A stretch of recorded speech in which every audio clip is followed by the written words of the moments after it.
தீர்த்தங்களும் அந்த சங்குக்குள்ளேயே ஊறிட்டு இருக்கும்.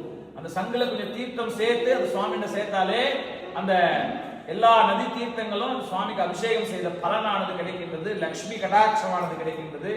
ஒவ்வொரு ஆண்டுமே இதே போல சங்கு பூஜை நடந்து சங்காபிஷேகம் பாபாவுக்கு நடக்கும். அப்பேற்பட்ட இந்த நிகழ்வுல இப்ப கலச பூஜை சங்கு பூஜை பூர்த்தி ஆயிருக்கின்றது. கலச பூஜைனா ஆவாகனம்னு பேரு. ஆவாகனம்னா இன்வைட் பண்றது. எப்படி ஒரு கல்யாணம் கிரகப்பிரவேசம்னா பத்திரிகை வச்சு உறவினர்கள் பெரியவங்க எல்லாம் வாங்கன்னு கூப்பிடுறோமோ, அது மாதிரி சாய்பாபாவை யாகசாலை பூஜைக்காக வாங்கன்னு கூப்பிடுறதா கலச பூஜை. அது முடிஞ்சு இப்ப ஹோமம் ஆரம்பிக்கிறோம் இல்லையா, ஹோமத்துல சேர்க்கிற ஹெர்பல்ஸ், நவதானியங்கள், மூலிகைகள், பூர்ணாகுதிலாம் சுவாமிக்கு விருந்து கொடுக்குற மாதிரி. நம்ம எப்படி விருந்தாளி வந்தாங்கன்னா தலை வாழல போட்டு வடை பாயசம் ஆகாரங்கள்லாம் கொடுத்து அவங்களை கௌரவிக்கிறோமோ, அது மாதிரி விருந்து கொடுக்குற மாதிரி தான் யாகம். நம்ம எப்படி நிகழ்ச்சிக்கு வந்தா கடைசியா தாம்பூல போய் கொடுத்தனுப்புறோம், அது மாதிரிதான் பூர்ணாகுதின்றது யாகத்தை சேர்க்குது. ஆகவே ஒரு புனிதமானது.